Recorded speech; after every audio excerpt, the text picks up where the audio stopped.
almost a rarity that you take one dose of drug and that's it. You know, if we're taking a headache medication, let's say my knee is hurting, then basically I may take one dose of naproxen and that's it. And I may not take another one for another couple of days.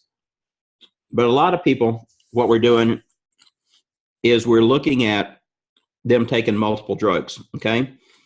So one of the things we have to be aware of is this issue of cumulative effects, all right? This is a key point because as you're looking at this, you know, you're making a choice when you prescribe a drug that basically that you are,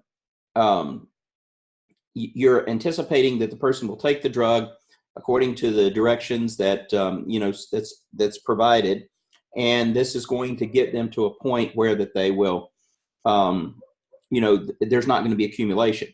So for example, when we're not having accumulation, you can see this on this lower. Can you guys see my my mouse moving there? As I'm moving around there, I just want to make sure you can see what I'm pointing to. Okay, good. All right. So on drug A down here, we're not getting a cumulative effect, okay? Basically the effect, we take the drug, it comes up and it basically terminates, we give the next dose, so we're not getting a cumulative effect. But if we take certain patients or even certain drugs, one of the things that we have to be careful about, let's take an older person that has bad kidneys, okay? Or maybe has a bad liver. So they're not metabolizing the drug normally. So now what you're going to do, they take the drug, and before the next dose, basically they haven't gotten rid of the first dose. So they take another dose, and so see what's happening is they're starting to get a cumulative effect. And the problem with that is as we accumulate drugs, the biggest things that we're going to see is a potential for increased side effects. So what you're going to see with each subsequent dose, basically you're adding to the first dose, and then you're adding to the second dose, and then the third dose. And so that's a concern we have. So one of the things is, theoretically, when we're chronically dosing someone, the recommended dosage generally will keep that from occurring is we will get to a point which is called steady state, which I will show you in a little bit, which is the peaks and troughs are going to stay about the same, okay? So typically it takes about 4 to 5 half-lives for you to get to steady state. What we don't want is once we get it, we just don't want that to keep accumulating, because as we accumulate the drug, and most drugs' effects, including side effects, are dose-related. So what we don't want is we don't want a situation where that we have a patient that the drug levels just keep going up and up and up. Those are the patients that are going to be more subject to side effects. Okay, so if we do have a person, let's say we do have a person that has a bad liver, we need to think about lowering the dose. Or in elderly patients, and you'll hear me say this a dozen times, if not more, elderly patients, is their kidneys start just declining as a result of age.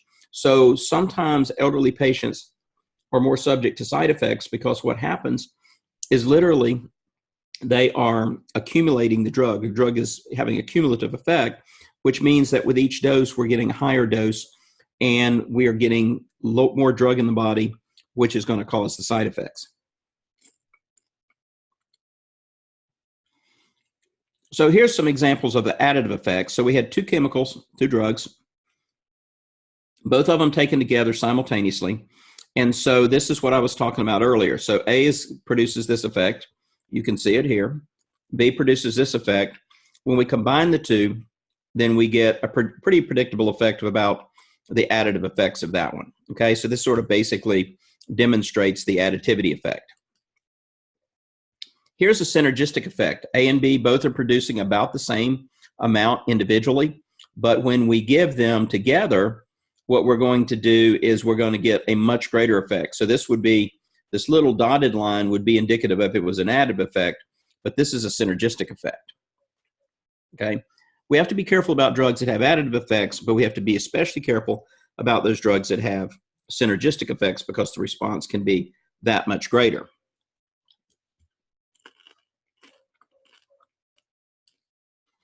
Now, One of the things that we're going to be dealing with in pharmacology is going to be many people are taking multiple drugs, okay? Just out of curiosity, thinking back to your patients or even your family, including yourself, how many drugs would you say, let's use your patients. How many drugs does most of your patients come in on that are taking multiple drugs? I'm just curious as what you guys are gonna see. All right, look at that. We have anywhere from 3 or 4. So the lowest number I'm seeing right here is 3. And the highest number, I mean, some of you got 5 to 20. Sounds like a prison sentence. But notice, so we're dealing with, and remember, when you start prescribing, you're going to add 1 or 2 drugs to that, okay? A person that has a heart attack typically is going to start, after that heart attack, is going to be taken anywhere from 6 to 8 drugs, okay? We know from the statistics, some people say that the 4th or 5th leading cause of death in the United States is drug interactions. Okay, that doesn't take into account all of the ones that we're dealing with as far as that are, abusing drugs, heroin drugs. I mean, we're talking about individuals that are taking prescribed drugs theoretically as they're supposed to. By the way, I was talking to the Alabama Medical Examiner Association last Saturday. There was a DEA agent that was on right before me, and I found out of a new thing. Have you guys ever heard of pill renting? At least it was new to me, and I deal with a lot of that. So apparently, one of the things that's going on is, like, when people are on probation or people that are in recovery, is they're doing urine tests on them. But the other thing that they're doing, especially if this person has been given a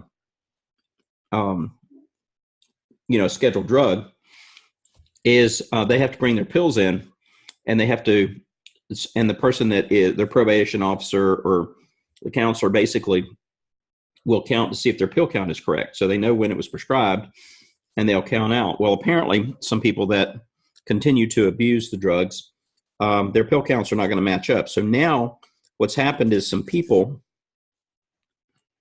in various locations will rent you the pills. So for example, let's say I'm fixing to go in to meet my probation officer, or I'm going in for my recovery check-in, and I found out that maybe I've taken a couple of extra OxyContin, and they're not going to buy the thing where I'm saying, oh yeah, well, I dropped them and the dog got them, or I spilled them, they went down the sink. We just don't accept those excuses like that anymore. So what you do is you call up this pill renter, and for $350, they will rent you the number of pills that you need for 1 hour. And if they're not returned in the hour, basically what happens is you get charged the full street value of the drugs. So talking about some entrepreneurial issues, that is an issue there. But this is something that's starting to show up, especially in some of these larger cities, and especially where you have a high number of individuals that on probation or whatever. So I just thought that was sort of interesting. But getting back to the slide here, so with people taking all of these medications, and you remember one of the things you got to think about too is, these are the numbers that the people tell you they're taking. You may have them taking other medications, OTC products, or supplements. We had a tennis player here a few years ago that, when his parents brought him up here to, when he was going to play tennis, when they dropped him off, they brought a duffel bag, and I think the trainer said there were 30 different supplements that his parents had him on to supposedly make him play at the peak of his game. So that's a interesting issue there.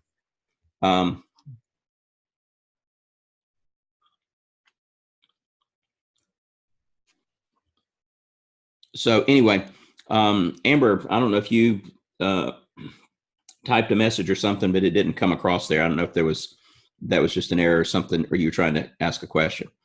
But one of the big things that we have to deal with, not only do we need to know the pharmacology of the individual drugs, but it's going to be important that you know the pharmacology as it relates to the other drugs. And so one of the big things that we see is drug interactions. So not only do we have to worry about what our drug is doing, but we have to factor in what the other drugs may potentially do by interacting.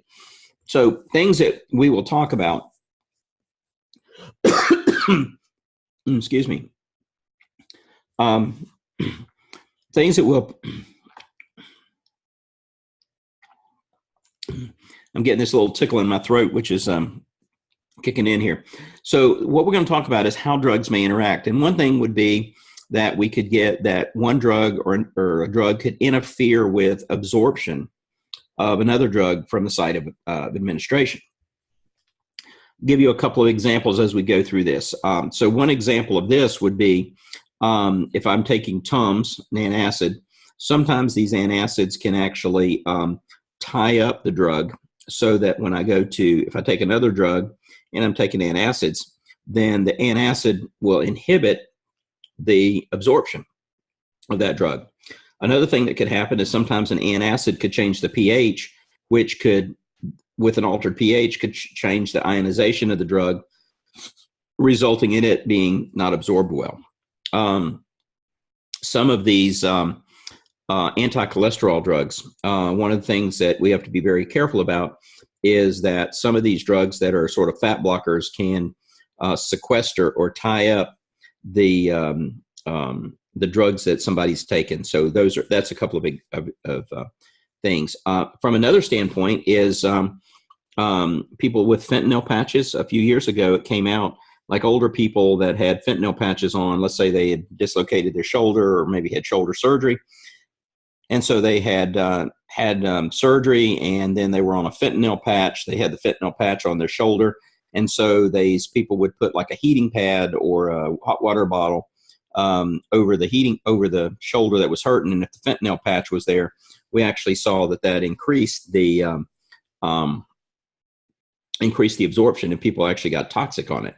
And the FDA actually came out and told people, there was a warning that was put on the label that basically said, do not place a heating pad or an electric blanket or any warming type thing over the patch, because it could actually drive out more drug.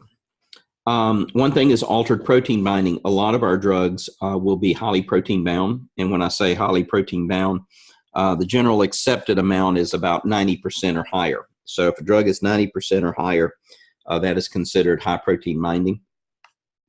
And when a drug is bound to the protein, it can't get out of the bloodstream. It basically can't get to the tissues.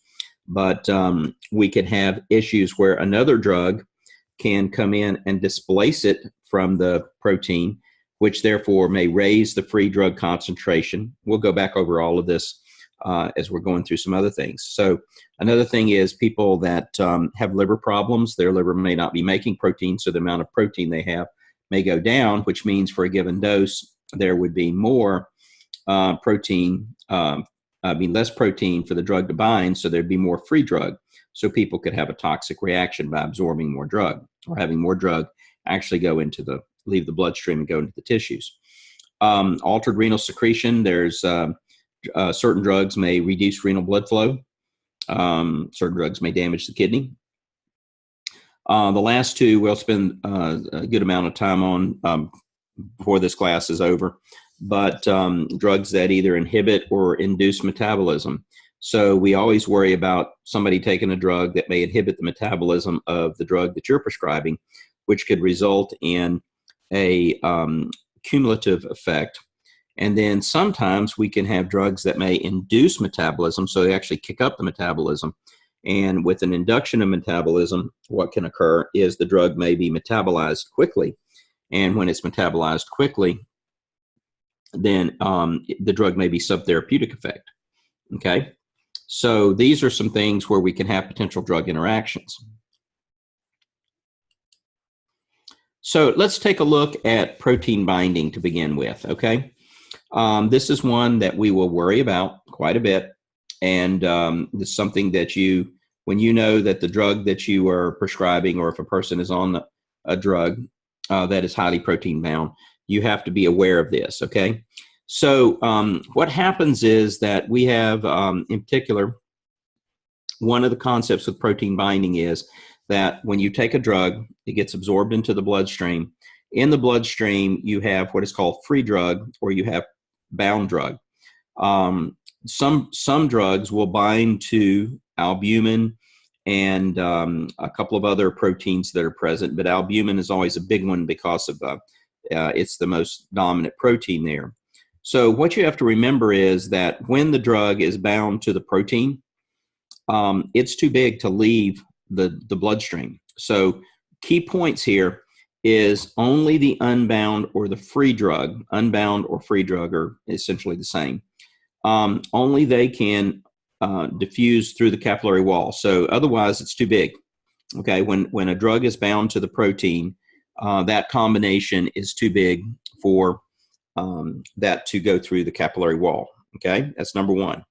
Number two is that if it's bound to protein, even if it got out, if it's bound to protein, why would it not produce its pharmacological effects? Can you think of any reason why that would occur?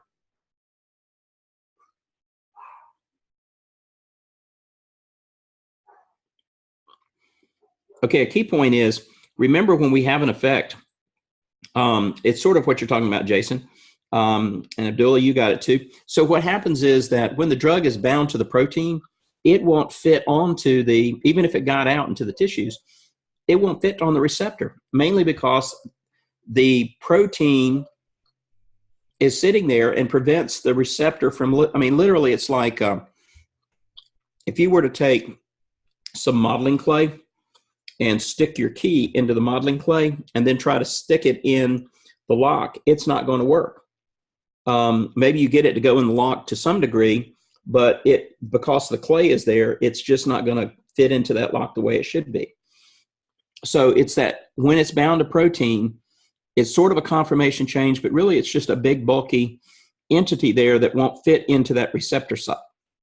So therefore, if it's bound to the protein, it stays within the vascular compartment, and it also is too big, and the conformation of the two bound together won't fit into the receptor. Likewise, it won't undergo metabolism and excretion. Why? Because the protein, when your kidneys filter, for example, the kidneys can't filter protein. So if we get protein in the urine, the reason we get protein in the urine is because basically the kidneys are leaky. So the fact is, if it can't leave the bloodstream, then it can't get inside the liver cells. It can't get inside or be filtered through the kidneys. So what you find is that protein binding, what it does do is allows you to have sort of a reservoir of the drug, but the drug has to be released from the protein, and the binding to the protein is reversible. So it has to be released from the protein so it can diffuse across to get into the tissues where it either has a pharmacological effect or it is going to be able to metabolize by the kidney or by the liver and excreted by the kidney. So it's the free drug that can do that. The bound drug cannot do that. So here's sort of an example of this from this diagram. So we administer the drug. Doesn't matter if it's given parenterally, which is by injection, or if it's given orally, or how it's given. So the drug basically will then come down. It goes, once it's from the absorption site, it will go into the plasma. And in the plasma, we have sort of an equilibrium that gets set up, which is that the free drug and the bound drug. So some of the drug will be bound depending on the percent of protein binding. So if we have a drug that's 90% bound, then 90% of it's bound to protein, 10% is free.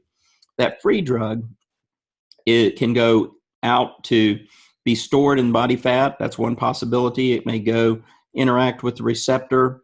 It may be metabolized, whichever route, and then it may be excreted, okay? So as this free drug concentration leaves, then the bound drug releases its. So the bound drug sort of serves as a reservoir, and the drug stays around a little bit longer. So bound drugs will stay around longer than than unbound drugs, because you've got sort of this reservoir there. And so that's what's going to happen is basically we bind some of it up in the plasma. If it's a bound drug, the free part then goes and does its thing. It can be stored. If it's stored in the body tissue or body fat, then eventually it'll come back out into the plasma and it'll be metabolized and excreted.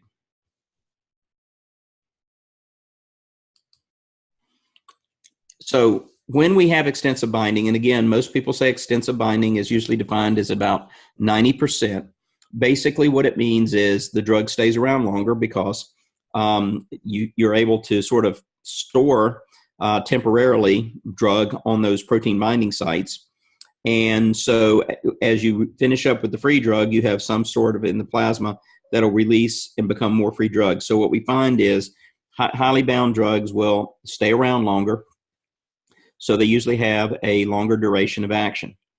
Also, the other thing is when you have highly bound drugs, you increase the potential for drug interactions, which means if another drug comes in and is going to bind to the protein binding site, one of two things will happen. Either that new drug coming in will displace the old drug, so that will suddenly increase the free drug concentration of the old drug, or if the old drug is there and it's bound a little bit tightly, it will keep the new drug, it'll keep it from binding, so the free drug concentrations of the new drug stay up. So either action will result in the potential for a drug interaction. One of the two drugs will have more free drug, which means it'll have more of an effect and more likely to produce side effects. When we look at protein binding, there's three main proteins that we're dealing with as far as binds to interact with drugs. Albumin is probably the most important simply because the amount. Lipoproteins are there. They really don't play a big, on most drugs, they really don't play a big part there. And then we have another protein called alpha-1 acid glycoprotein. It's albumin and the alpha-1 acid glycoprotein that probably account for most drug binding.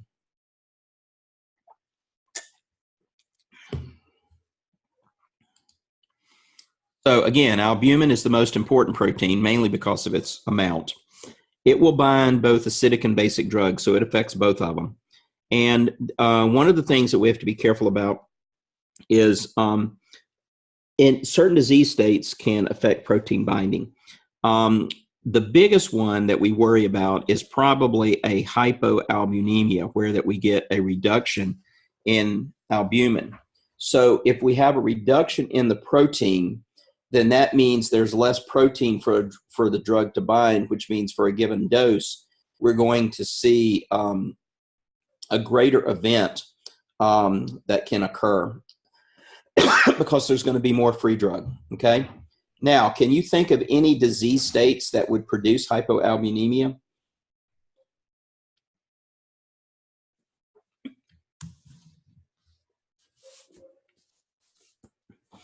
What organ? All right, cirrhosis, that's a good one.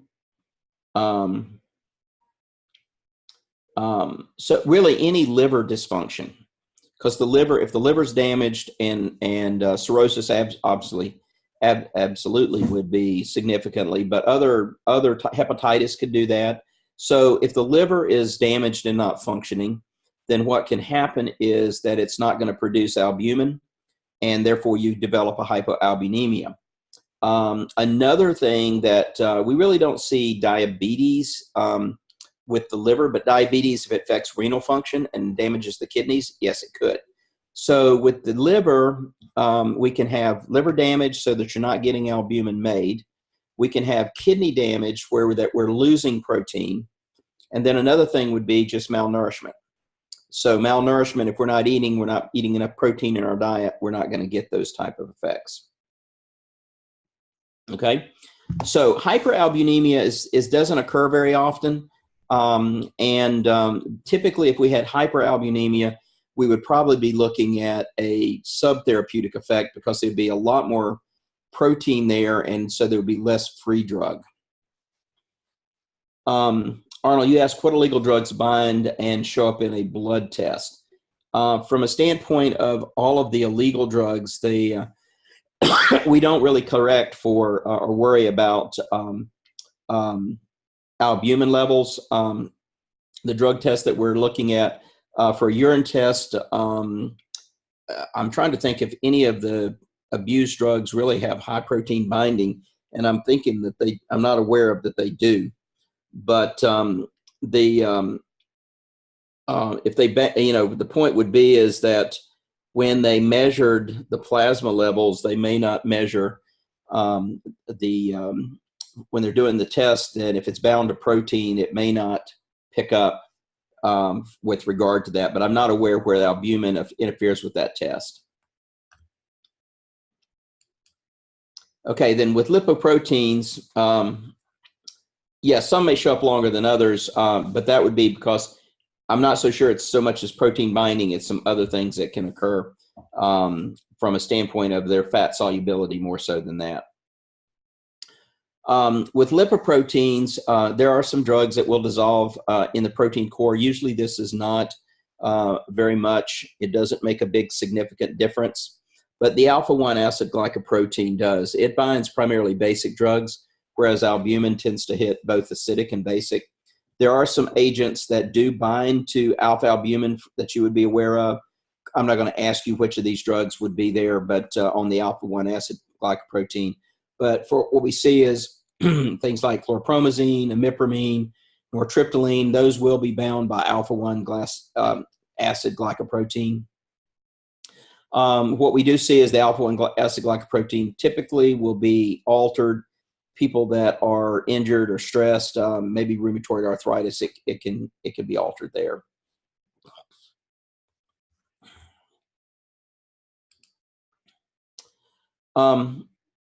So another thing that we're going to look at is, this is especially particularly important for you guys, is that in the body there are certain barriers to drug distribution, okay?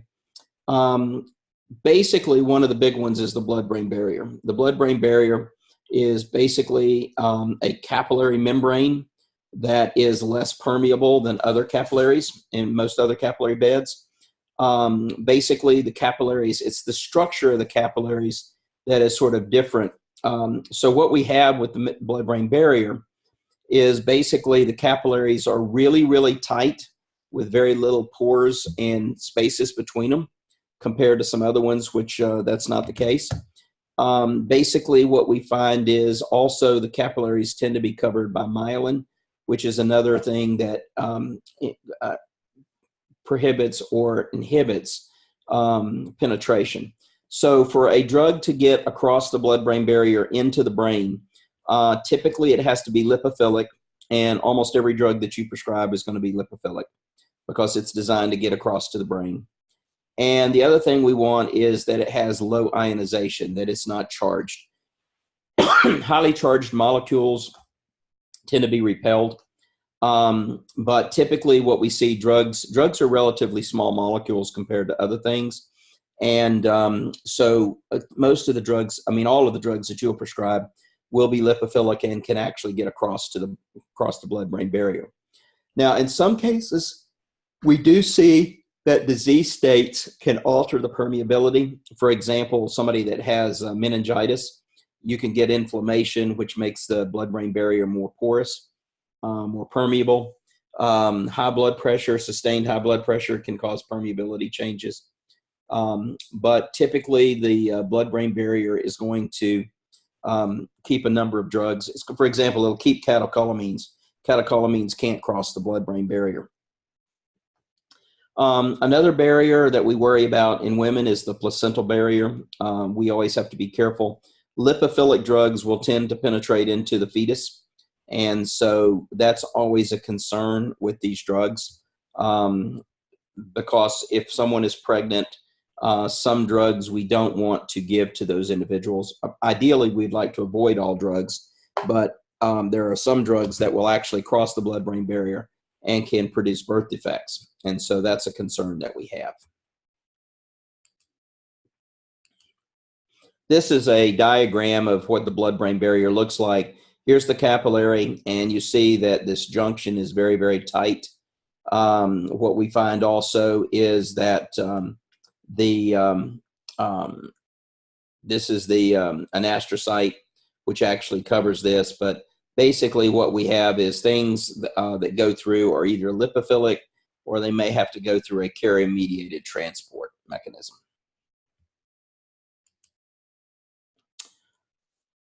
Okay, so this is a good place for us to take a break this afternoon, and let's come back at 10 after, and we will talk about drug metabolism.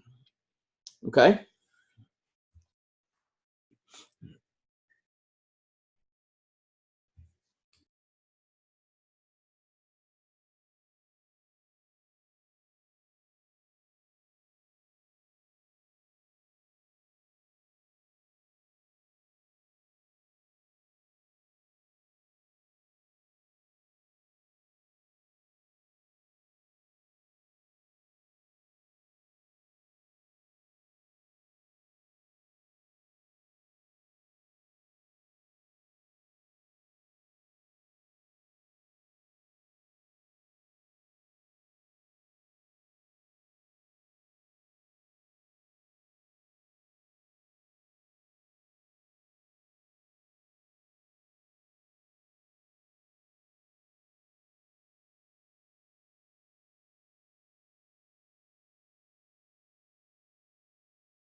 Okay, guys, so let's start talking about, let's skip a few slides ahead there. Sorry about that.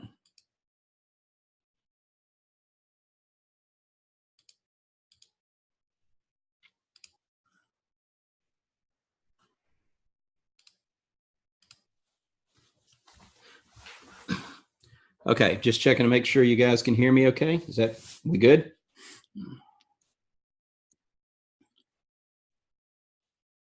Good. Okay, so let's move to drug metabolism. This is going to be something that you're going to need to be aware of. I'm going to simplify this. One of the things when I came through with drug metabolism, the first thing was we talked about cytochrome P450. Since then, we have all these different forms of cytochrome P450, and if you read some chapters or whatever on drug metabolism, it can be somewhat confusing. So I'm going to simplify it for you. So typically, and I underline this term typically, typically the drug metabolism is the major mechanism that we terminate the action of drugs, also of transmitters, okay? So now we're talking about drugs, all right? Your metabolism a lot of times is going to have an impact on, one, the duration of how long a drug will last. It also can involve or come into play with regard to the intensity of which the drug action is.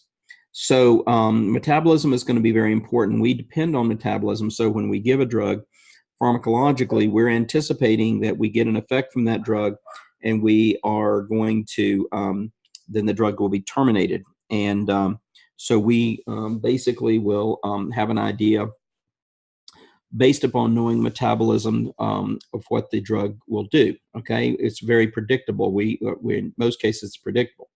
So generally, it's terminating an action. Now there are some exceptions to this. We'll mention about prodrugs in just a minute. So if we're going to terminate the action, typically what the body's going to do is they're going to take the drug, and the body's going to take the drug, primarily the liver, although keep in mind that there are many other places that metabolize the drug. It's not just the liver. So typically what we're going to look at is that the body is going to take the drug, break it down, and these metabolites or these breakdown products, basically we would anticipate them in general to be less active pharmacologically, because we are going to basically modify the drug structure. And by modifying the drug structure, in many cases, it's going to make it less able to interact with the receptor, okay? So typically, it's less active pharmacologically. One of the other things that's going to happen is, in a moment, I'm going to tell you about conjugation. So we're going to modify the structure. Not only, we're going to modify it a couple of ways. Then the other thing it does is typically the metabolites are going to be more polar. What polar equates to is, think of it like this. Polar equals less lipophilic, and therefore if it is less lipophilic,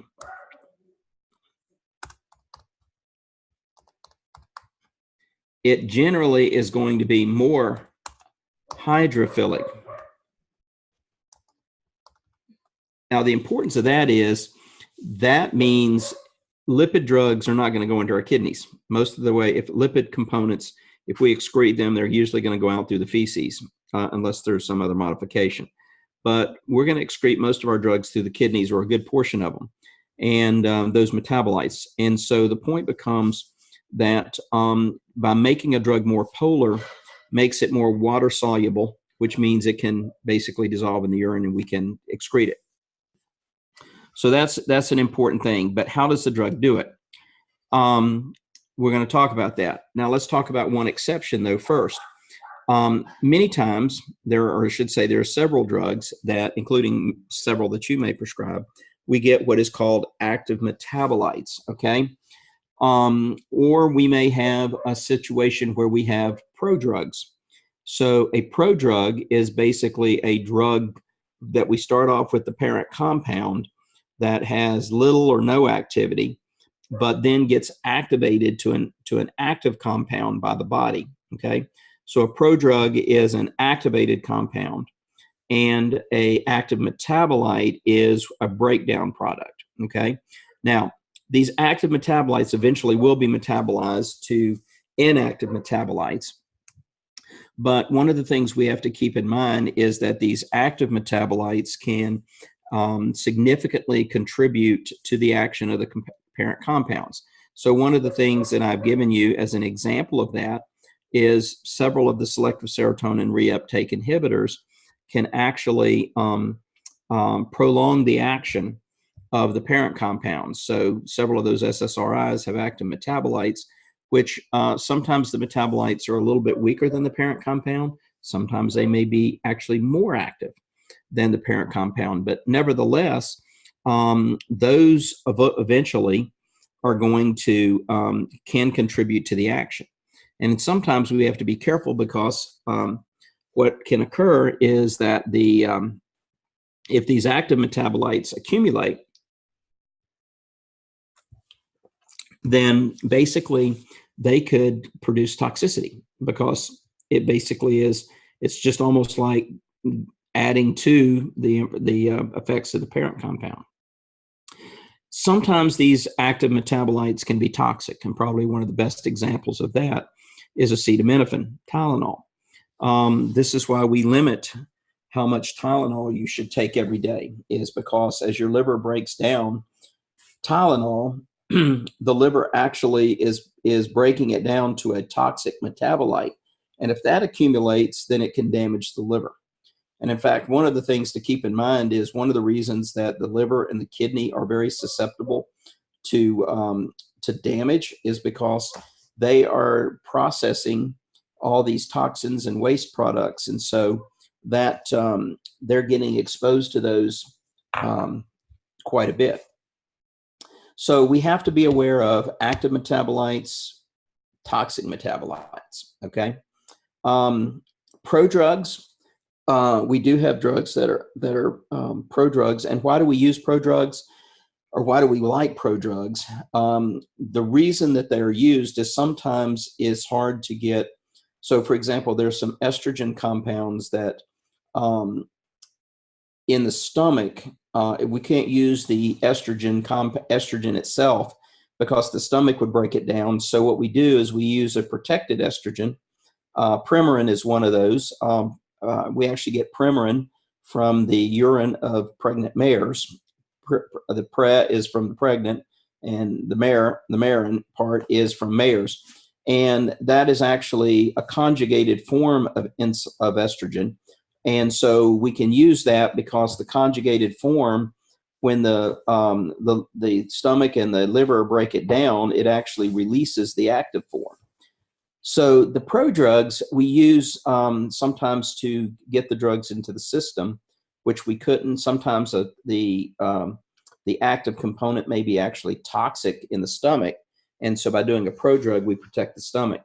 The downside of prodrugs is that they are less predictable than other drugs because we have to depend on the liver to break those down. Codeine is a prodrug. Codeine is actually broken down to morphine. So that is the big issue that you see with regard to these drugs. So we have to keep in mind about active metabolites, toxic metabolites, and also with prodrugs. So as I said before, when we talk about drug metabolism, the liver is primarily the dominant organ. But we have to remember that the liver, that there are other places that metabolism can occur, okay? We find there's enzymes in the lung. We find them in the kidney. They're in the intestinal mucosa, the lining of the intestine. They're in the skin. And sometimes these drug metabolism sites other than the liver can account for why we may end up with. So for example, in some skin diseases, we may find that the drugs may be actually broken down to an active or a toxic metabolite. So the liver is the dominant organ, and if we took the liver out, these other sites typically are not going to be enough to cover it. But we do have to remember that the liver is not the only place that we see drug metabolism. The main enzymes that we see, these are the cytochrome P450 enzymes, okay? There's a family of isozymes. So these are like the subspecies, if you will. As I said, is when I came through, we talked about cytochrome P450. The reason they're called P450 enzymes is because they actually, they will absorb light at 450, the wavelength 450. So that's where the name came from. These enzymes have a broad substrate specificity, which means that they can metabolize a number of compounds. They are actually associated with the endoplasmic reticulum in the cells, in particular the liver cells. And I don't want you to memorize this, but this is basically what happens with the P450 cycle. What we happen is the substrate would be the drug. So what happens, here comes the drug coming in here. And what P450 does is it will add iron to it. As it goes through the cycle, we get an electron from the cytochrome P450 reductase, which is an enzyme. In particular, the one is NADPH. So now we basically we reduce. That's why it's called a reductase. We don't get an electron. Basically, we do it. We go from an Fe3 to an Fe2, and then what happens is oxygen. So this is an enzyme system that requires oxygen. So now this is oxidated, and then we get hydrogen ion and another electron from either the reductase or from cytochrome B4B5.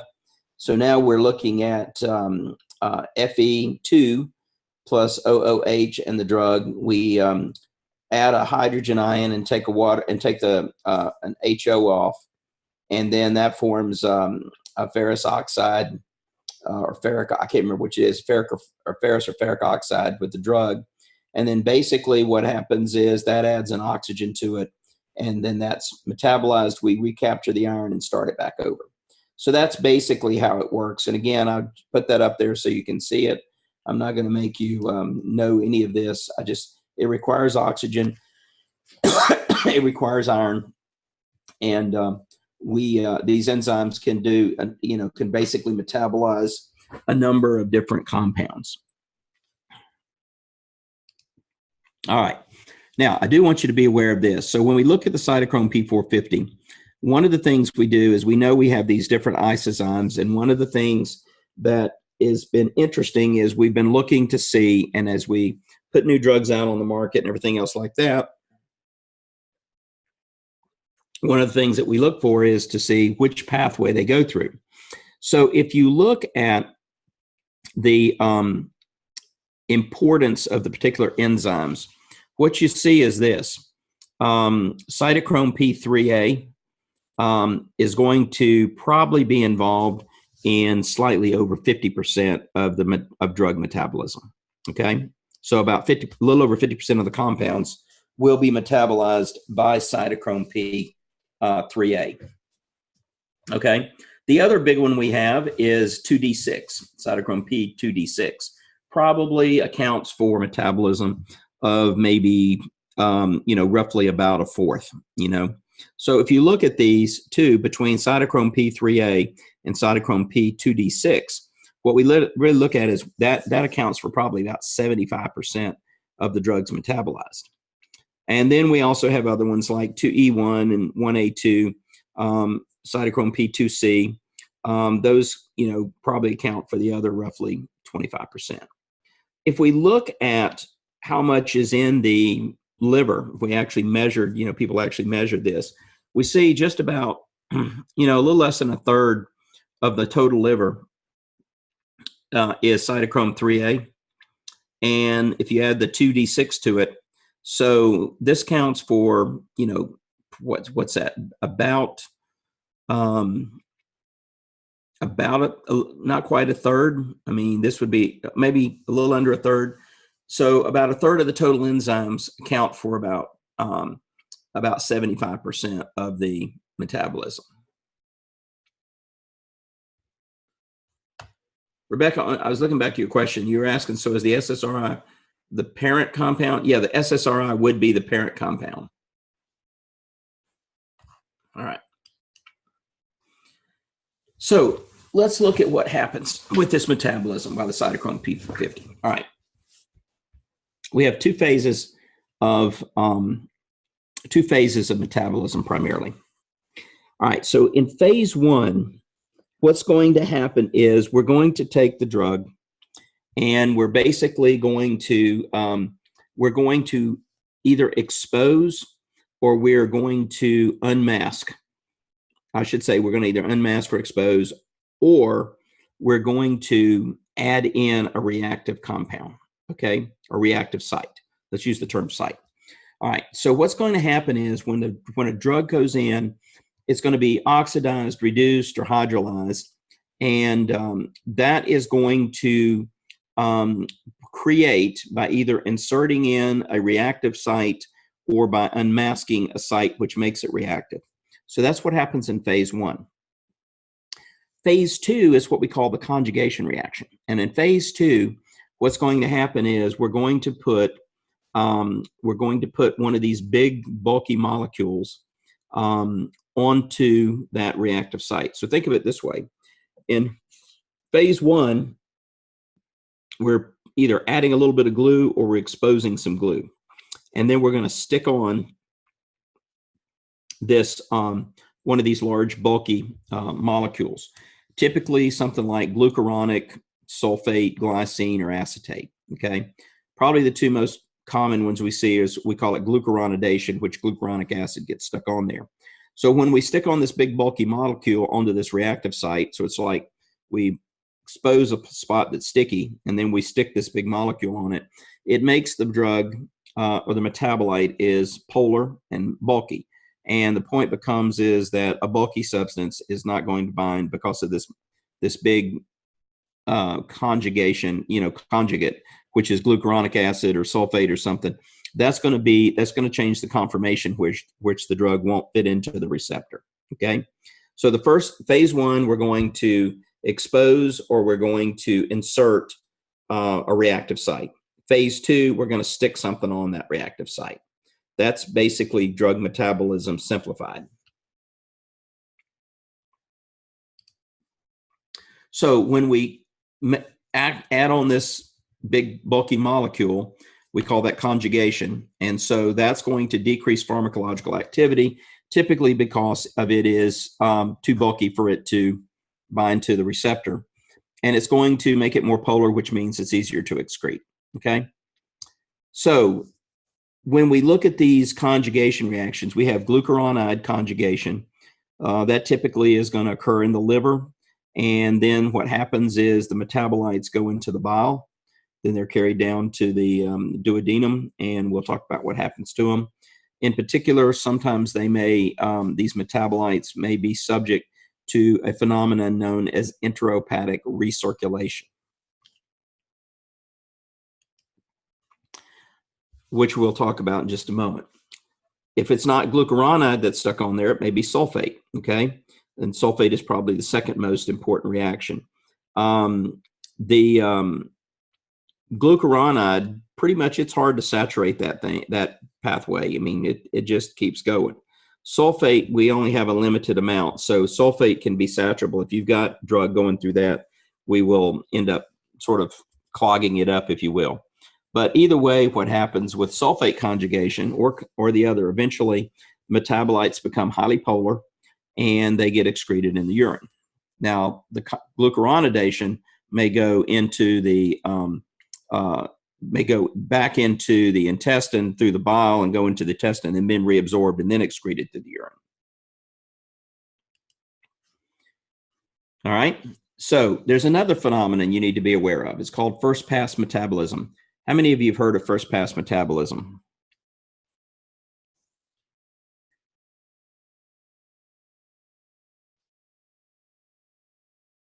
Okay. So first pass metabolism, what happens here is that when a drug goes through the liver the first time, that's why we call it first pass, that the drug is very heavily broken down, okay? What happens with first pass metabolism, it means the first time the drug passes through the liver, that it's extensively metabolized, okay? Now, the problem with that is with drugs that undergo first-pass metabolism, it greatly reduces the amount that reaches the systemic circulation early. So it takes a little while for the drug to have an effect. It may take, several hours to 2 or 3 days. Alternatively, we may have to give a large dose to overcome that. But one of the problems we don't like drugs that undergo first-pass metabolism. The reason for that is it's too unpredictable. Okay, we do have drugs that undergo first-pass metabolism. Propranolol does. We have a lot of experience with, but if we have our choice, we're not going to want a drug that undergoes first-pass metabolism. But the facts are, we do have a few drugs that do undergo first-pass metabolism, and the reason we don't like them is because they're more unpredictable. You don't know how much you're going to have a large amount of it broken down the first time it goes through the liver, but you really don't know exactly how much, and so it delays the response, and so there's just too much unpredictability. So if we can avoid a drug with first-pass metabolism, we do.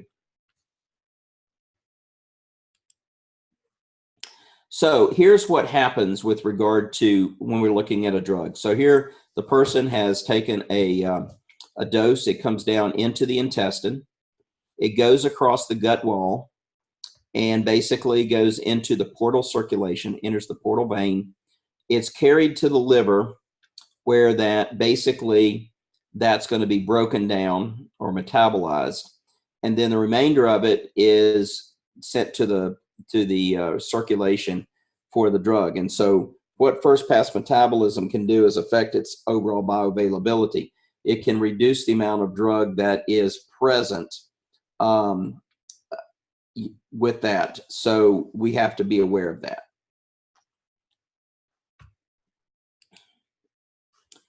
Now, there's several things that we have to factor in when we're talking about drug metabolism. So all of these things, some of this stuff has been done for you because when a drug is going through approval by the FDA, then theoretically, the company has done all of the experiments, and the company basically has given you their dosing is based upon this information. So from that perspective, it's not like when you sit down, you have to look at each one of those and try to figure out. But you do have to think about things from a standpoint of that even though the drug company has done a lot, you still have to consider some things. All right, so things that can affect drug metabolism. One thing is age. We know that basically when you're real young is that we do have a situation where that an individual is going to be their enzymes are not going to be all filled out like in an adult. We do know that that a lot of processes have not developed yet. When you're real old, it's just the opposite. Is that basically your liver has taken some hits over age. So we usually see changes or potential concerns in both sides of the age spectrum. Either real young and real old may have altered drug responses because that their system is either not developed enough or their system is basically has been worn out, if you will. Nutrition. Now, this is something that when I bring this up to a lot of my students in pharmacy and even some of the medical students, the thing with nutrition is they're sitting there going, okay, we're in the United States. We're not dealing with a third world country. We're in the United States. We're not dealing with a poverty population. We're dealing with middle-class America. But we do know that here's some things to be aware of. The nutrition can affect your liver. So one is that it's important for your liver as well as the rest of your body to have enough protein, central fatty acids, and if we have either a deficiency in protein or a deficiency in essential fatty acids, then the liver can't make a lot of things. The liver can't repair itself and so forth. So why do we worry about that in middle-class America? Well, one of the reasons is because fad diets. So there's this big thing going on right now, with regard to keto diets. There's the modified keto diets and there's all these other things. And so the reality of it is we can develop, we may see patients with protein, essential fatty acid deficiencies that are in poverty Older people may develop this because they may not eat. They may not feel like eating. They may not appeal to them for them to eat. They may not can buy food or fix food for themselves. May not be able to get to the grocery store. So we do see this, and so we need to be aware of it. Some other things nutritionally wide is, one, we find chronic alcohol ingestion. That is not an uncommon situation that we have. We see people that, that are drinking quite a bit. I mean, I've given several seminars, and I've had people that, older people that are, look fine and so forth like that, are putting away, 5 and 6 or more drinks a night. And I had one gentleman came up to me. He was 80-something years old, and I was doing a seminar on alcohol and so forth. And he came up and says, "Well, my doctor's concerned about my liver enzymes." And I said, "Well, do you drink or something like, and he goes, "Well, I drink only wine," but he was drinking like 6 bottles of wine on a Friday night. He was binging out, if you will, but he thought wine is good for you. And so that's what he took. So chronic alcohol ingestion, we can get 2 things going on here. One is alcohol can actually induce enzymes, so it can make drugs be metabolized faster. But what you may see is, for example, a person that's a chronic drinker, is that their body is going to be metabolizing the alcohol preferentially, and then the other drugs a little bit slower. So one of the things that can happen is, when they're drinking, you may have to decrease the dose of drugs that they've got because of the alcohol.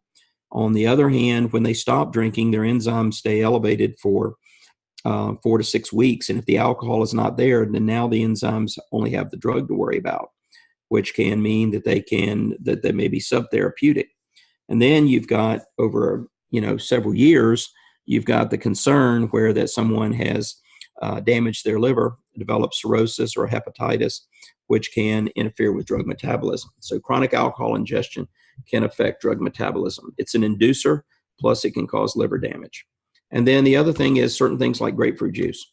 Grapefruit juice can affect liver enzymes, can affect the cytochrome P450 enzymes in the GI tract.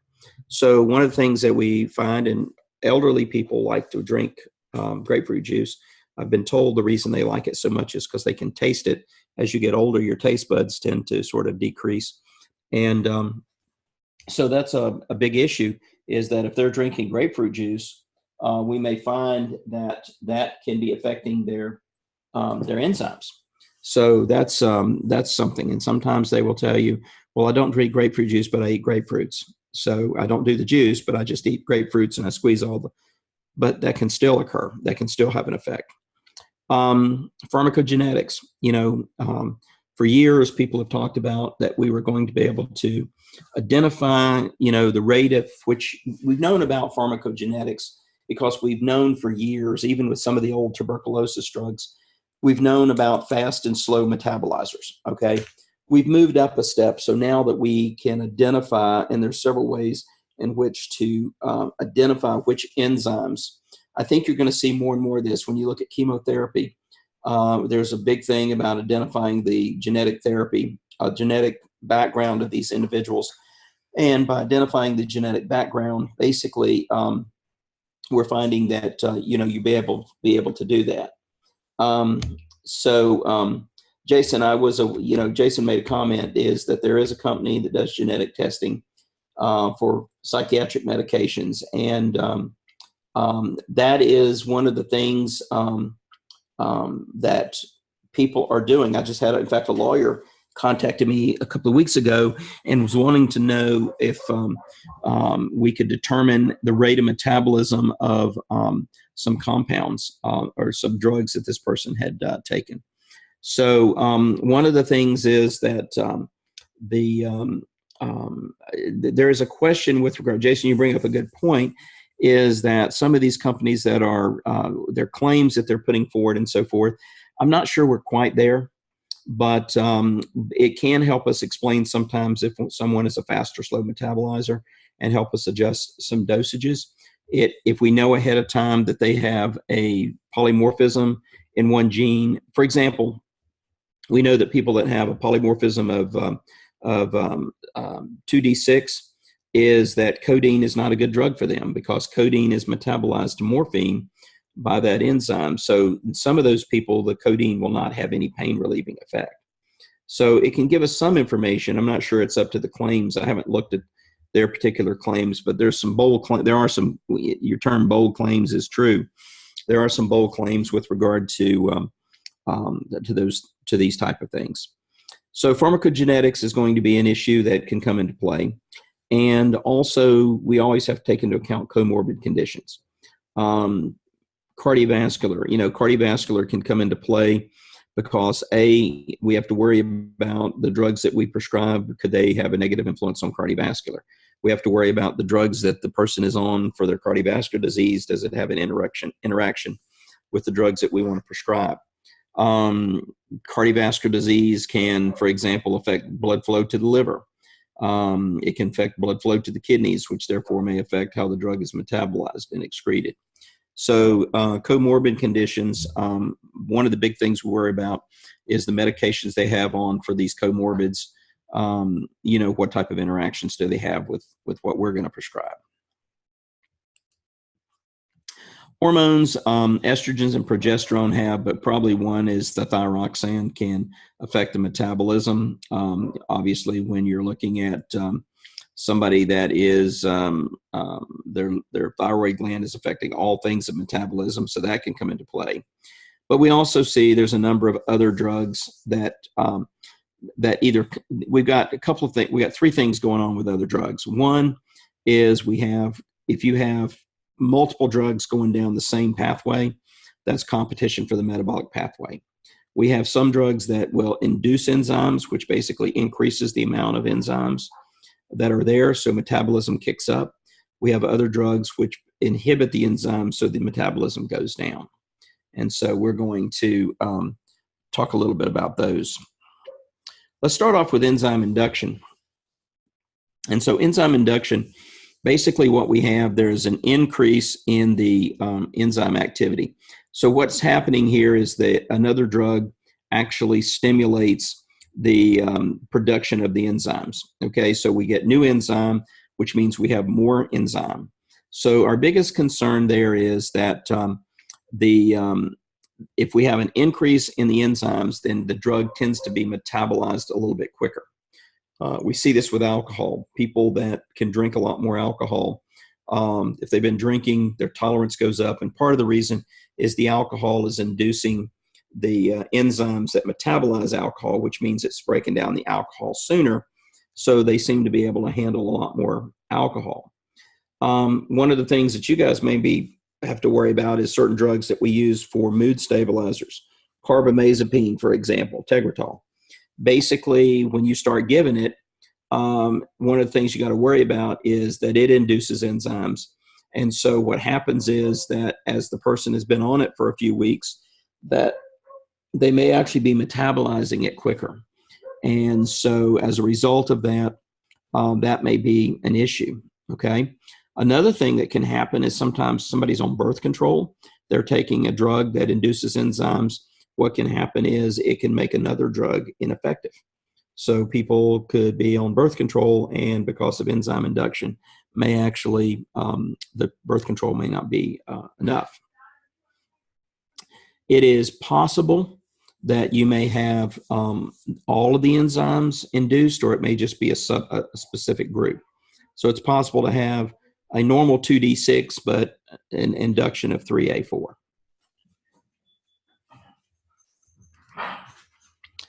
Then with enzyme inhibition, there's two ways that this can occur, okay? One is that a drug can actually inhibit the enzyme, so therefore other drugs going through that enzyme may not work, may not be metabolized, okay? So they basically, we worry about enzyme inhibition because what will happen is we can get toxic levels of another drug because it accumulates, it's not being broken down.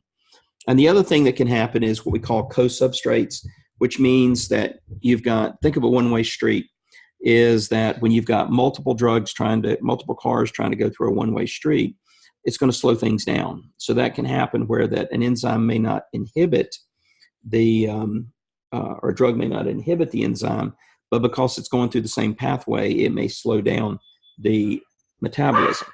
Okay? Now, let's look at an example here. So here's an example. All right, we got, this is actually a slide that was given to me by a friend of mine who was a drug rep for pravastatin. Their big argument was our drug doesn't really go through liver metabolism, so it doesn't have any drug interactions. So let's pick an example here. All right, so what's happening is, let's say we've got a guy, he's got high cholesterol, and his primary doc has basically put him on atorvastatin, and everything's going well. Basically, what's happening is he's been taking atorvastatin for 3 or 4 years. His cholesterol is where they want it. He seems to be doing well. He gets a sinus infection while he is while he's out of town. He runs up to one of these little we call them doc in the boxes here, which is basically the urgent med care, because he's got sore throat and all this other stuff. And what they do is they just quickly write him a prescription for erythromycin to take care of his sore throat and upper respiratory thing. They neglected to really check the if there was a drug interaction or anything. So anyway, so what happens is the guy starts taking the erythromycin, and after about 2 or 3 days, what he starts doing is he starts feeling the back of his legs are hurting, his lower back is hurting. He just doesn't feel good. Starts having some kidney, some little blood in his urine and that sort of thing. Well, so he goes into the hospital because of this, and what they find is he has developed rhabdomyolysis. So what has happened here is that there's been an interaction between erythromycin and the atorvastatin. They have basically, the erythromycin inhibits the cyclochrome P450 3A4, and so it has slowed down the metabolism of his atorvastatin. So his atorvastatin levels have built up, and then what has occurred is that he has developed toxicity to the statin. And so this rhabdomyolysis is a common serious effect. I shouldn't say common, but it is well-known serious effect that can occur. So what's happened here is a drug interaction has basically elevated the levels of the atorvastatin. Even though he's taken the dose that he's always taken, he's just not metabolizing it as quick. So rhabdomyolysis can result in kidney failure and potentially death. So here's a drug interaction that could have occurred. How do you avoid it? Is that basically you pick something other than erythromycin to give him. A couple other things mentioned to you is these conazoles, itraconazole, there's a ketoconazole. Those are pretty bad about inhibiting liver enzymes. So here's where a drug interaction occurred very inadvertently. Could have been caught? Yeah. If assuming they took a medication history appropriately, if the pharmacist knew what else he was taking, then yes, it could have definitely been caught. Okay. Now, don't worry about trying to memorize this. This goes along. I want to point out a few things to you. When we're looking at drug interactions, excuse me. When we're looking at drug interactions, there's a lot of these different charts up here.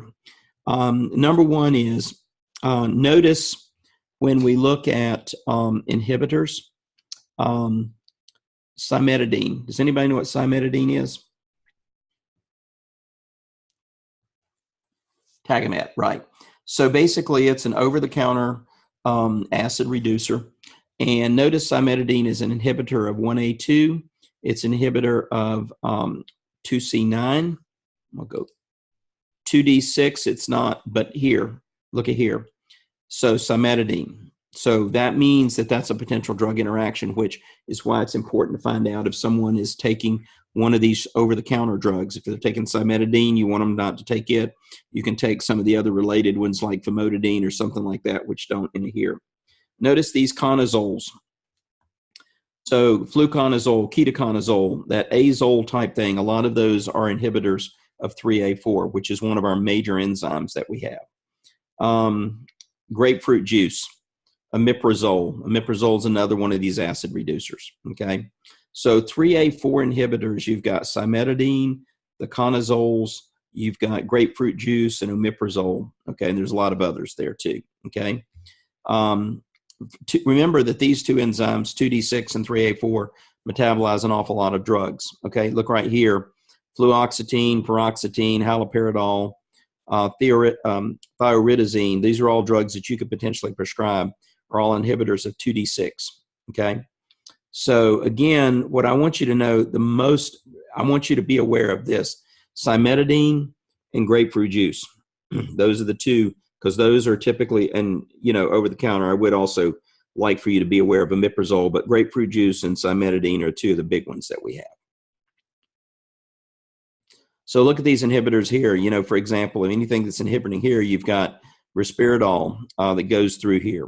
Effexor goes through here. That's a 2D6, okay?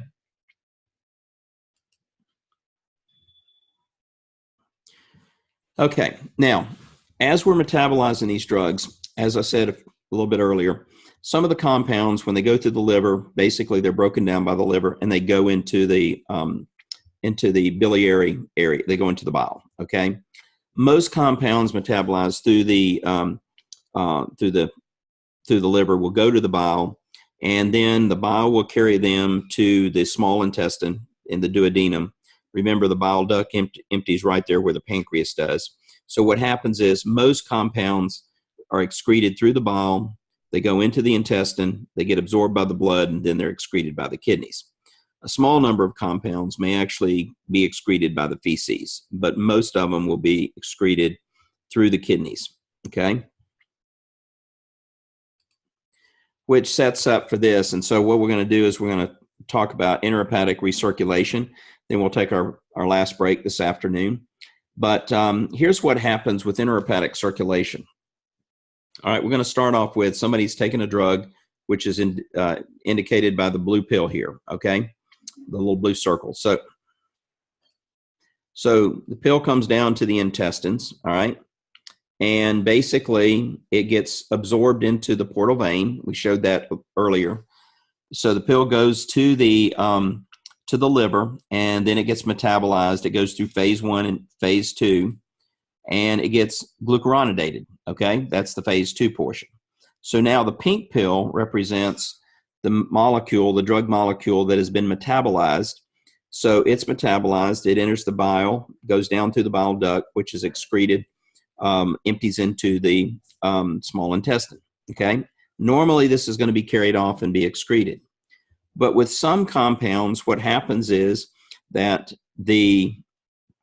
when it gets down to the small intestine, there is enzymes, glucuronidases. Sometimes it's due to bacteria, sometimes it's just there.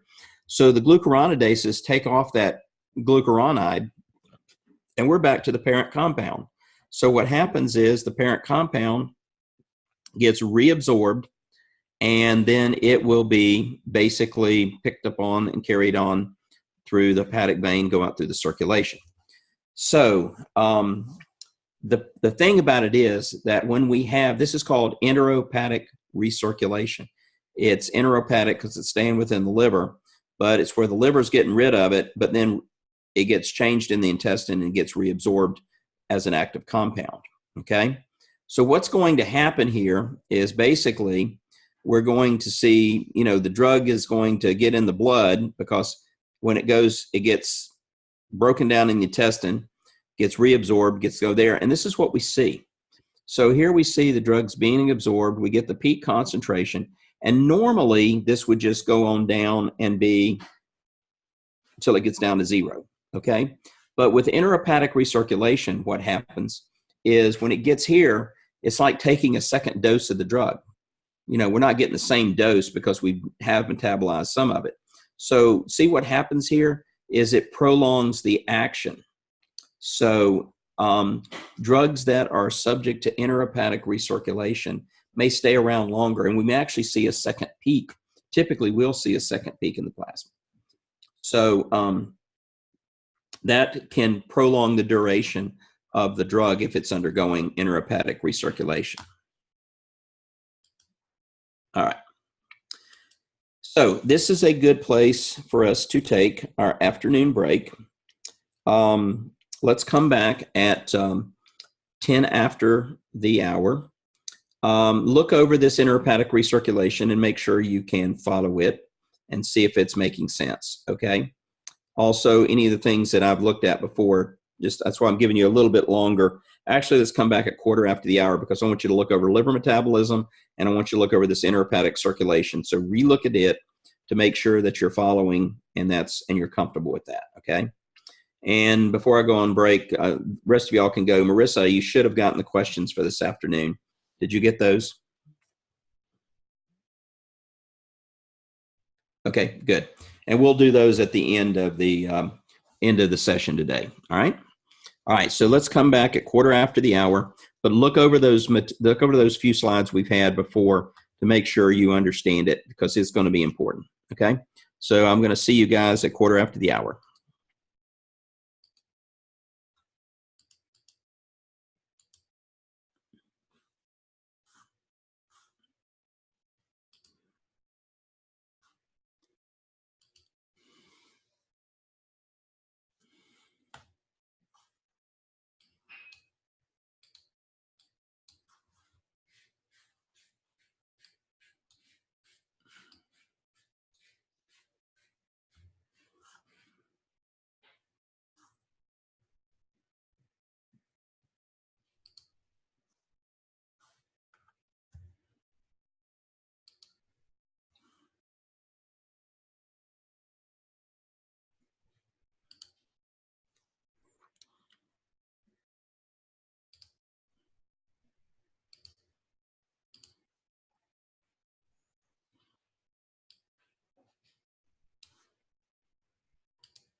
Metabolism is the protective biochemical process.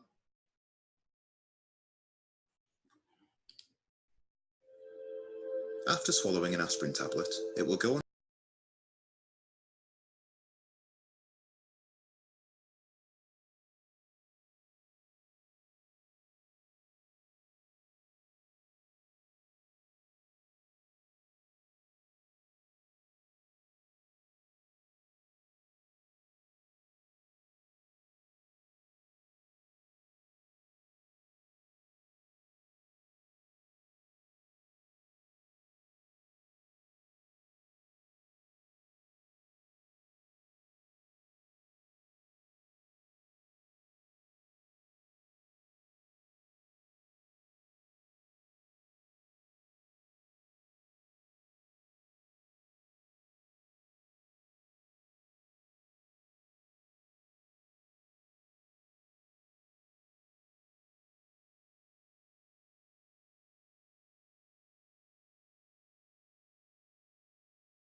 Marissa, are they coming back at 10 after or quarter after? I can't remember what I gave them.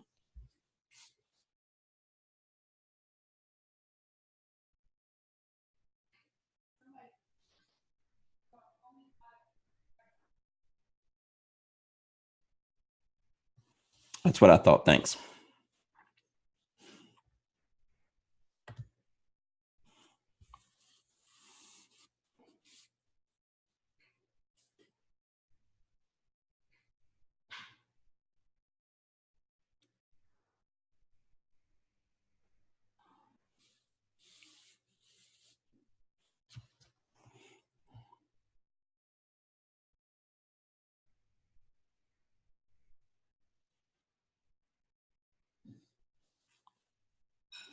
And I just sent you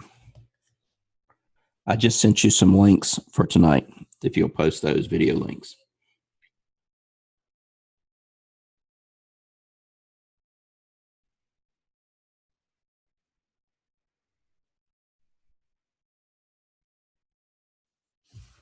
Thanks.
Okay, guys, we're back, and let me ask this. So looking over, does this, I really want you to look over this again tonight, and I've got a couple of videos for you. One of them is dealing with aspirin and how it goes through the body, it's metabolized and so forth. And then there's another that talks about metabolism. But anything, and Marissa's already got these already put up for tonight, but anything, any question that came up looking back through this. And again, one of the things is take a look at it again tonight. Make sure you sort of have the general concepts with regard to this. There is one on one of the videos is on the recirculation, so that'll should help you. These are animations, and so make sure you look back to those. But I'm going to move on if there's no other questions. So the other thing is that we're looking at here is let's see. I got to get to. All right. So we want to introduce the concept of pharmacogenetics here. Again, there will be, in your advanced course, there will be a more detailed going into the different polymorphisms and identifying them. I think they'll also cover some of the stuff that's going to be, that's going to be on the, that would be like on the PEP exam. So there are some questions, I think, the PEP does ask about which individuals have certain polymorphisms and things like that, but you'll get that a little bit later. What I want right now is to give you sort of just an overview of pharmacogenetics. And so what we do know, and as I said earlier today, we do know that we recognized for a long time ago, even with the tuberculosis drugs, that they were fast and slow. We refer to them as acetylators, which is acetylation is one form of interaction metabolism that occurs. So basically, what we're looking at here is that pharmacogenetics is basically saying that a person's inheritance can explain some of the variation that we see in a drug response, okay? And again, this gets back to, I think, Jason, what you were talking about with the company that does the testing. This is getting into where that is what everybody is thinking. It was almost like that if by knowing the pharmacogenetics of individual, that we can individualize medicine. Okay, so the idea is that we know your patient's pharmacogenetics, we know what polymorphisms they have, and we are seeing some of this in some of the cancer therapy, for example, in breast cancer and lung cancer, where that we do know that certain drugs will work with people with certain genetics. Okay. But the idea here was by knowing about pharmacogenetics and explaining it and understanding it, then the ideal situation is that for each patient, you could look at their pharmacogenetic profile, and by looking at their pharmacogenetic profile, you could pick the right drug and you could optimize dose. Okay. Originally, we said we would pick the optimal dose. I don't believe you can pick the optimal dose. You can pick, it will guide you in optimizing the dose, okay? So we do know that genetic factors will influence efficacy because depending on how you metabolize a drug, how you absorb the drug, remember we're looking at pharmacogenetics, we focused a lot on liver metabolism. And what we are now knowing is that we know there's pharmacogenetics that affect the transport proteins, okay? We also know that genetic factors, we can predict efficacy, but we can also, we know that genetic factors, that some people are more subject to certain genetic effects or certain adverse drug effects. And then again, as we talked about earlier, we have to factor in addition to the pharmacogenetics, we have to realize that there's age, gender, disease, comorbid conditions, drug interactions, those all come into play too. So pharmacogenetics does not answer every question, but it does give us some insight. And I think as we get more comfortable, as we get more information, that we can use pharmacogenetics a lot more, but we have started using it. So we do know that there are pharmacogenetics, and we have not, these have not been identified as much as enzymes, but we know that the effector tissue response, so receptors and enzymes, are influenced. we do know the metabolic processes and excretory processes. Those are the two areas that we probably have the most information, specifically the metabolic processes. Okay, so where did it come from? We recognized, as I've said before, is that there were people that responded differently. And when we started examining it, we saw that there were groups of these people that the patients may have very high or very low concentrations of plasma or urinary drug concentrations, meaning that we were recognizing that there was some variation in response. And when we looked at their drug levels in their plasma or their urine, that some seem to have higher concentrations than others, which, knowing what dose we gave, not that somebody was giving a higher dose or so forth, but keeping the dose constant, we did realize there were people that responded differently, okay? And when you have a pharmacogenetic difference, polymorphism, it doesn't change during your life. Pretty much you're going to have it, and you're going to keep that. And we do know that these polymorphisms, these changes, or these different, these different levels of,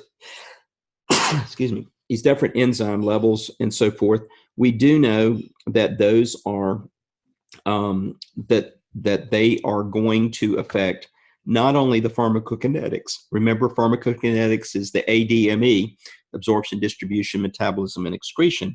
But since we also may have differences in the receptor, then that may also represent the issue with regard to changes there can occur. So when we look at it, is a monogenic trait. There's going to be at least two phenotypes. So we may have a fast or slow metabolizer, okay?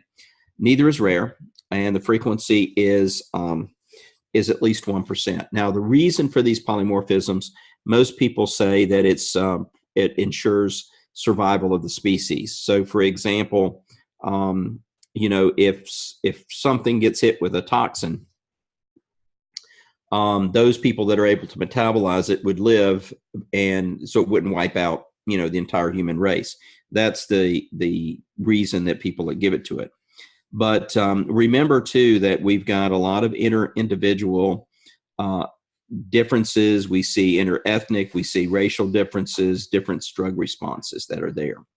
And we have to sort all these out, because there's not just, when we're looking at an individual, we can't just look at the polymorphism. We have to look at compliance. We have to look at socioeconomic factors. And there's a lot of different things that come into play.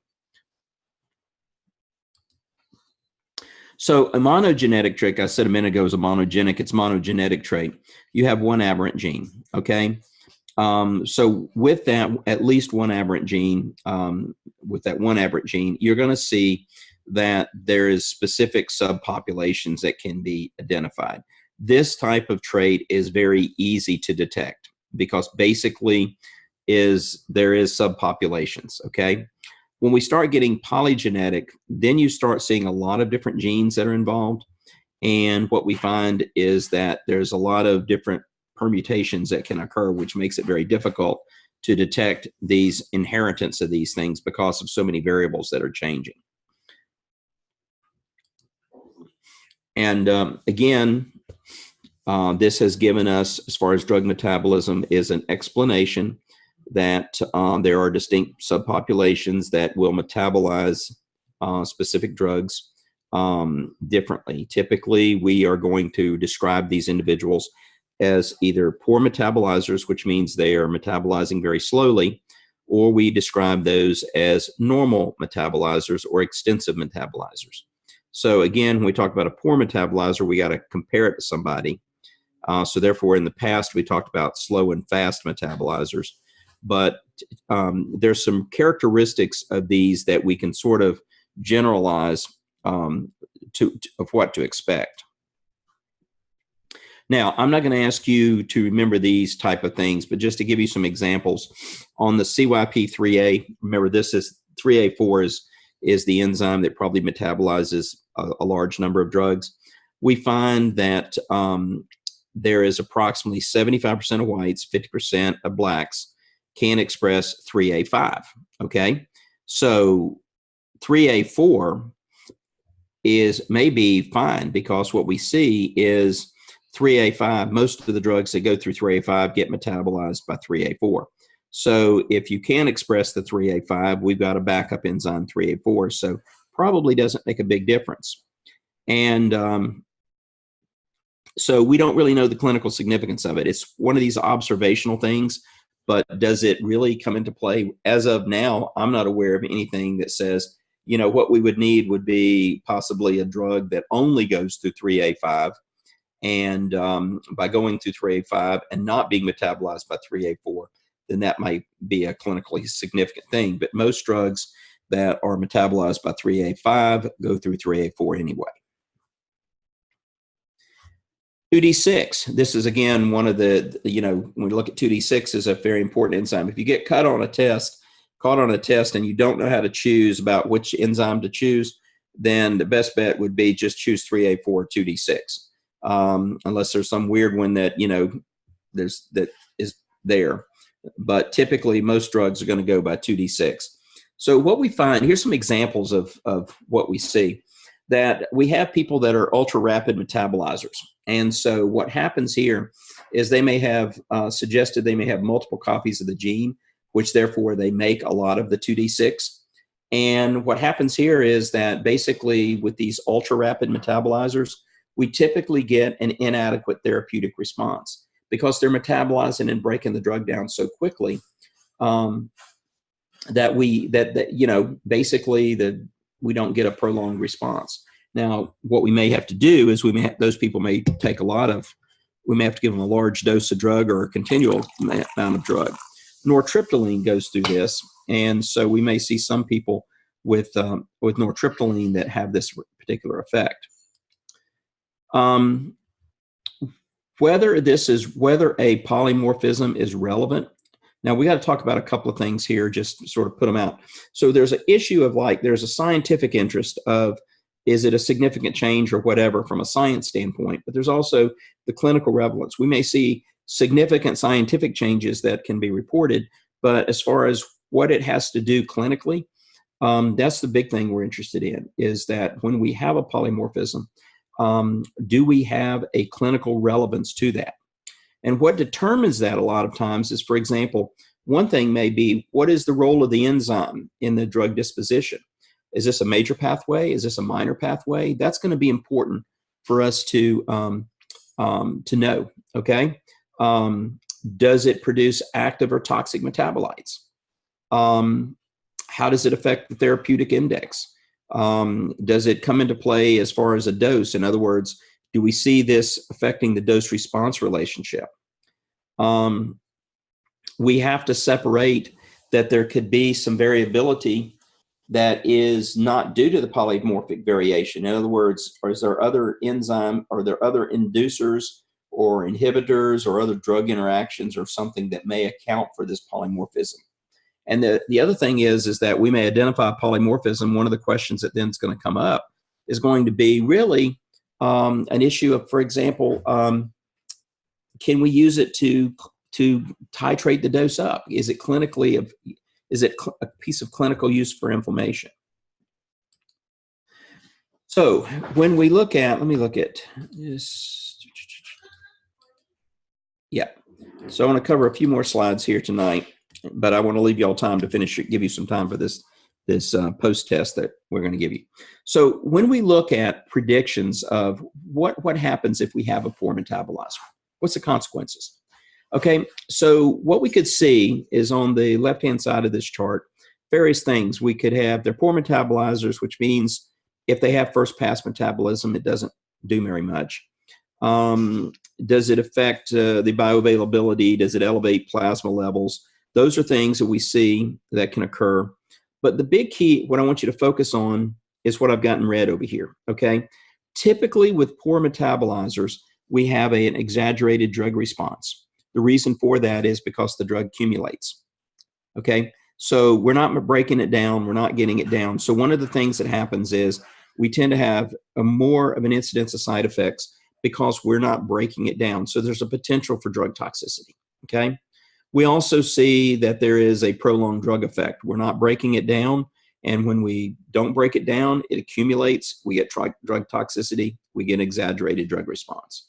And the other thing that may happen is maybe it's an alternative mechanism, alternative pathway, but that can also form toxic metabolites or form metabolites that may produce immunotoxicity. In other words, may attack the system, the immune system.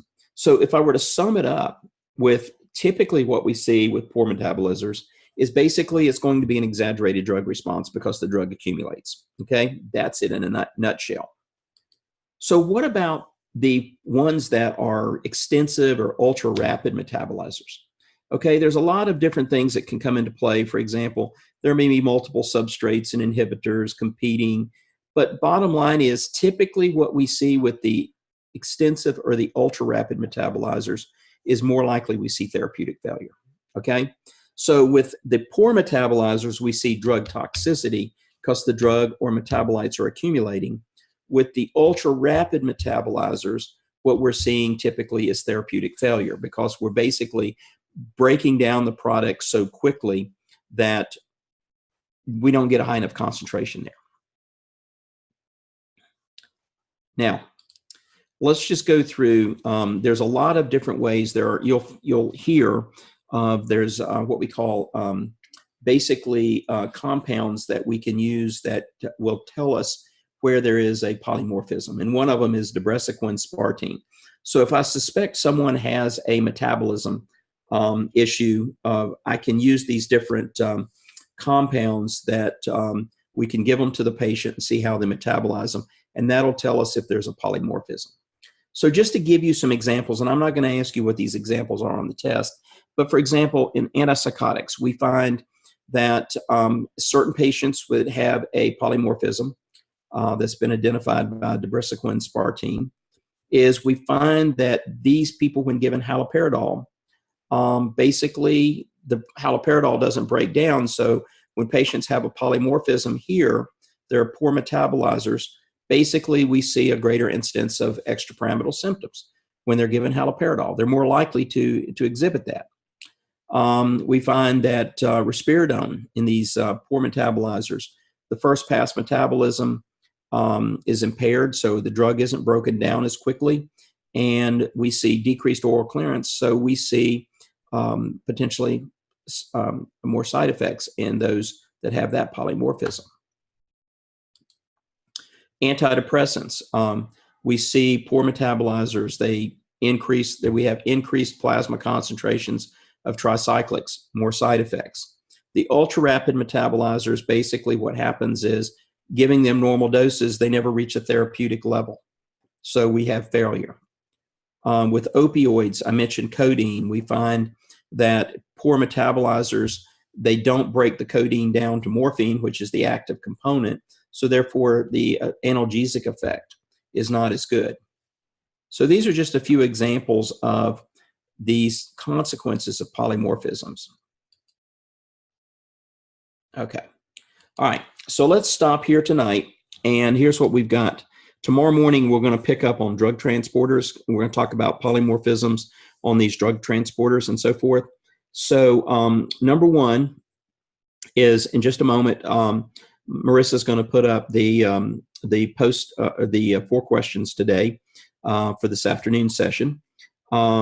So I want you to, once you take the test, you'll have some time to take it. Should be able to complete these 4 questions in 10 to 15 minutes. There's 2 videos. One is on specifically is talking about how a drug goes through and is metabolized. The other one is dealing with the intrahepatic recirculation. So I think those will build on what we have today. Okay. If you will look at those before you leave class, or look at them a little bit later on this afternoon, that'll be fine. We will pick up on the drug transporters tomorrow. And tomorrow we're going to also have 4 questions during the morning and 4 questions in the afternoon, and there will be a post-test. So the post-test, I think, is 10 questions, and I will give you that post-test no later than 6:30. So we'll do the 4 questions a little bit earlier and then do the post-test. Okay. So that is pretty much where we're at. Does anybody have any questions? Okay. All right. So it looks like you guys, from the basis of your questions, are following this pretty well. And I think starting the next time we meet, we'll be moving through a lot of drugs. But today and tomorrow we're basically getting basic pharmacology and drug approval and drug safety, those type of things down. And so hopefully I'm moving at a pace that's not too fast. Any questions before I turn you over to Marissa to take the test? All right, guys. Well, again, just if you have any questions in the morning, if you look back over this material, we'll cover any of your new questions, any questions in the morning, and I will see you at 9 o'clock. I hope you have a great night. And thank you, Marissa. And I'm going to go ahead and sign off here. And then, again, if you have questions, email me or bring them up first thing tomorrow. So good night, everybody.